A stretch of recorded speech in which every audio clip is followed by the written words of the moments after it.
The Lions' offensive philosophy is simple. Stemming from head coach Dan Campbell and offensive coordinator Ben Johnson, who were both heavily influenced by guys like Bill Parcells and Sean Payton, the offense is punch in the face, physical, while maintaining offensive explosiveness. Now, they have offensive weapons all over the field, but this whole thing is based on the strength that they have in the trenches. Welcome back to the channel. Thank you for returning for another video. I am your host, Johnny Gaz. We're going to get back into our Why series and do a deep dive on the Lions' offensive line. We're going to spotlight some key players, look at the offseason changes, and give an outlook for 2024, all while telling you why the Lions have the best offensive line in the NFL. Let's go.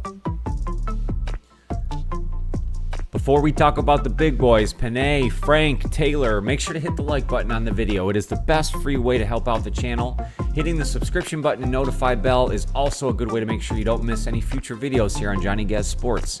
We have a membership option now available and so many fun things planned for the regular season you don't want to miss out. Hit that join button on any of my videos and I'll walk you through all the options you have to become a part of the family. Thank you guys so much for the recent support. We're now on the road to 2,000 subscribers.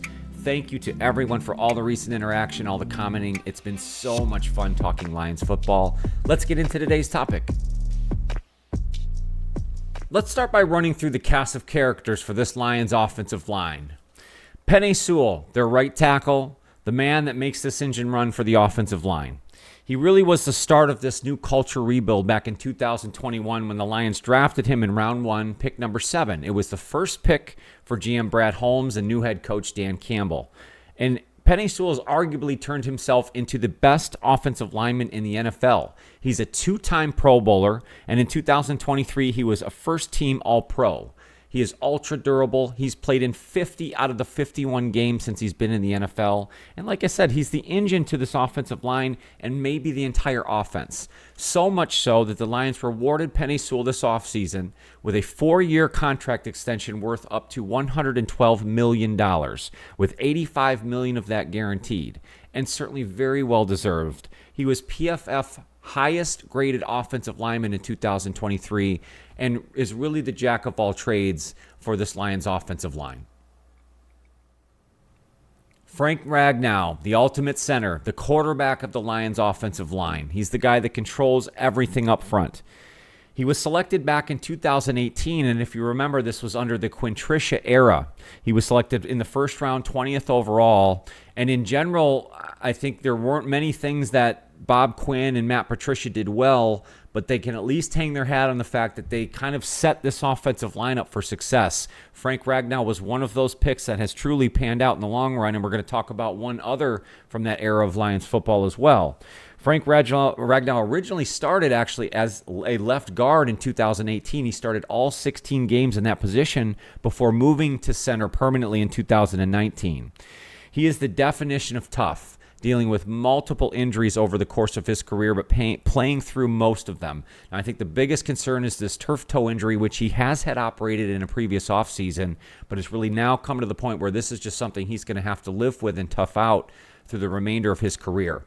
There was actually a little bit of a scare coming out of the 2023 season that he was going to look at retiring or sort of ending his career, but I think through some interviews he's kind of come out and said that that was really more of an emotional response to the loss in the NFC Championship game, all of these built-up injuries, but he is certainly ready to go for 2024 and beyond. Frank Ragnow is another 2-time Pro Bowler on this offensive line, along with Penei Sewell. And last year, he was PFF's highest-graded center. I think with the departure of Jason Kelce from the Philadelphia Eagles, in my mind, he supplants himself as the best center in all of the NFL. He is currently on a 4-year deal worth $54 million, which will keep him through the 2026 season with the Detroit Lions. Now let's talk about left tackle Taylor Decker. He was actually chosen in round 1, pick 16 of the 2016 NFL draft, which was actually Bob Quinn's first season as Lions general manager, but back then Jim Caldwell was still the head coach. So obviously Taylor Decker has seen multiple regimes throughout his entire career with the Lions. He's seen a lot of bad and now is finally seeing a lot of good. He's a great veteran presence on this offensive line. He was part of the turnaround for this offensive line. And that's really the only thing from the Bob Quinn era that we can hold our hat and hold our hands to, is the fact that so much bad happened, but they truly started to rebuild this offensive line with pieces like Taylor Decker and Frank Ragnow, who we just touched on, as well as one of the other pieces to the offensive line, which we'll hit on in just a moment. Taylor Decker is the emotional leader of this Lions offensive line. Because he's been around for so long, he's such a good veteran presence and a great guy for other folks to go to and learn from. Taylor Decker is currently on a 4-year deal worth $60 million, and his contract will run through the 2024 season, and we'll talk about the future of that contract here in just a moment. Now let's look at Mr. Versatility, Graham Glasgow, the left guard. He was originally drafted by the Lions in 2016 along with Taylor Decker. So again, you look at the Bob Quinn era, and the one thing, again, you can say is that they really started to build that offensive line, again, with a guy like Graham Glasgow being included there. In his first two seasons with the Lions, 2016 and 17, he started at left guard, then started at center in 2018 before Frank Ragnow joined the team the following season in 2019, where Graham played all of his games at the guard position. In 2020, he actually signed with the Denver Broncos and played both center and guard for that organization for 3 seasons, and ended up re-signing with the Lions after being released by Denver before the 2023 season. Last year, he primarily played right guard, but did help fill in at both the left guard and center positions while the Lions had injuries. And again, he really is Mr. Versatility across the interior of that offensive line. So much so that the Lions have faith in him to re-sign him this offseason on a 3-year extension worth $20 million, which will ride him out through the 2026 season. And over at the right guard position, the newest addition to the Lions offensive line this offseason is guard Kevin Zeitler, coming from Baltimore. We know the Lions had one hole to fill truly on the offense this offseason, and that was with the departure of guard Jonah Jackson, who ended up signing with the LA Rams on a very sizable deal. But the Lions very quickly moved on and brought in Pro Bowler and long-term NFL veteran Kevin Zeitler, who after 12 seasons in the NFL actually made his first Pro Bowl in 2023. He was originally drafted by Cincinnati all the way back in 2012. He's 34 years old and is the elder statesman of the Lions offensive line. He's also played for Cleveland, the New York Giants, and of course Baltimore before coming to the Detroit Lions. Again, he's played all 12 seasons at guard and had his first Pro Bowl season in 2023. However, he's played in 182 career NFL games. So you talk about true experience, veteran leadership, and someone that the younger guys behind them in the depth pieces can really lean on as part of the experience piece on this Lions offensive line. I think it's a solid short-term replacement. Kevin Zeitler is a power run blocker and seems to be getting better with age. Now, that doesn't mean he has 5, 6, 7 years left in the tank. So in saying that, the Lions got him on a 1-year, I think it's a $6 million deal. This was back in March of 2024, and was a fantastic replacement to Jonah Jackson. And I think they do not lose a step with Zeitler now taking that spot over at the right guard position. The Lions' starting 5 offensive linemen is the best in the NFL. And the true question this offseason is, if there are injuries, who are going to be those depth pieces to make sure the Lions don't lose a step in 2024? So let's take a look at some of the reserves that will be competing for roster spots as we head towards the regular season. Let's start with Colby Sorsdahl, the right tackle as well as guard. He actually played in 5 games in 2023 at the guard position, but he is more of a natural tackle. They also have Dan Skipper, who again is a natural tackle, but has seen time also at guard, and he saw time in 13 games last season and has really been considered the Lions' 6th offensive lineman over the last several seasons. Him and Colby Sorsdahl will sort of be competing for that 6th man position across the offensive line. At guard, they have reserve Coyote Awasika, who made 4 starts last season, including the NFC Championship game. He started 3 games at left guard and 1 game at right guard. So obviously the Lions, if they have enough faith in him as a replacement to play in the NFC Championship game, you got to think that he will be a primary depth piece as we head into next season. Now, this offseason in the draft, the Lions took guard Christian Mahogany. He was the Lions' final draft pick and will truly push Coyote Awasika for that depth piece guard position. But because the Lions have invested time and draft capital in him, I really do see him making the roster when all's said and done. Last but not least, you have the massive left tackle that they drafted in the 3rd round out of British Columbia, Giovanni Manu, who is a true project offensive lineman. But you have to imagine the plan there is if they can develop him, I don't think he's really going to see any time in 2024. And if he does, it's really because they have severe injuries across the offensive line and something's gone wrong.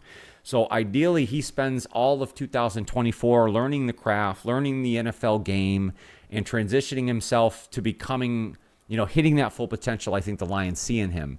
And really, if we're looking at the bigger picture, could Giovanni Manu, if all said and done and plays out the way we expect it to, will he be the ultimate replacement for Taylor Decker? Outside of those 4 or 5 gentlemen that I think are maybe locks for the roster or at least the practice squad, you also have guys like Connor Galvin, Netane Muti, Matt Farnock, Kingsley Equigung, Brian Hudson, as well as Duke Clemens, who will compete for additional roster spots. Now, the Lions typically keep about 8 to 9 offensive linemen on their active roster. You could see that as high as 10. So really, outside of the 5 starters who are locked in place, there's probably 3 or 4 positions on the active roster truly open for those guys that we've just covered here as far as reserves. Can the Lions' offensive line be even better in 2024? I think the sky is the limit. You have guys like Penei Sewell and Frank Ragnow leading the charge for this offensive line. Both of those gentlemen graded out at their position as the highest, according to PFF. The other couple pieces on that offensive line are no slouches, and they have the best starting 5 in all of the NFL. They were able to fill the true hole that they had this offseason with the departure of Jonah Jackson. By bringing in Kevin Zeitler, this offensive line doesn't miss a step. Kevin Zeitler is a power run-blocking presence. We just talked about in a previous video the best running back duos in the NFL, and the Lions certainly have that in David Montgomery and Jahmyr Gibbs. They should have no problem picking up where they left off in 2023. There are a few questions as we head into next season. Ultimately, can they maintain their health up front? Frank Ragnow, we talked about his lingering slew of injuries. We have some other guys that are not young on the offensive line. Kevin Zeitler, Taylor Decker. And in his situation, I want to focus on because we just re-signed Penei Sewell to a well-deserved mega deal contract, making him the highest paid offensive lineman in the league. And it is certainly well-deserved. He's a pillar player and a guy you build off of towards the future. But does that mega contract affect the Lions re-signing Taylor Decker? That's certainly a possibility. And what do they do to replace him in the future? The other thing they need to consider is the depth. Can they continue to build behind this starting 5? Does Giovanni Manu turn out to be the offensive lineman that they think he can be and be that replacement to Taylor Decker down the road? All things we'll have to see as we head towards the future. But the bottom line is the Lions have an amazing strength in the 5 gentlemen that they have starting on their offensive line. Everything else is predicated from that group. Their play action game, the short to middle routes that they like to run, all are dictated off of what they do up front. And I think the Lions have the best offensive line in the league and a lot of reason to look forward to 2024. Thank you guys so much for coming along for another video. I appreciate it so much. Make sure to hit the like button if you dug the vibe here and what we did here today. Hitting that subscription button and the notify bell. Again, best way to make sure you don't miss any future videos on the channel. Again, I just want to say from the bottom of my heart, thank you so much for everybody that has supported me in this venture. Everybody who has commented, put a like on a video, given a kind word. I so much appreciate that support. Lions football and communicating that with you and sharing my passion is my ultimate love.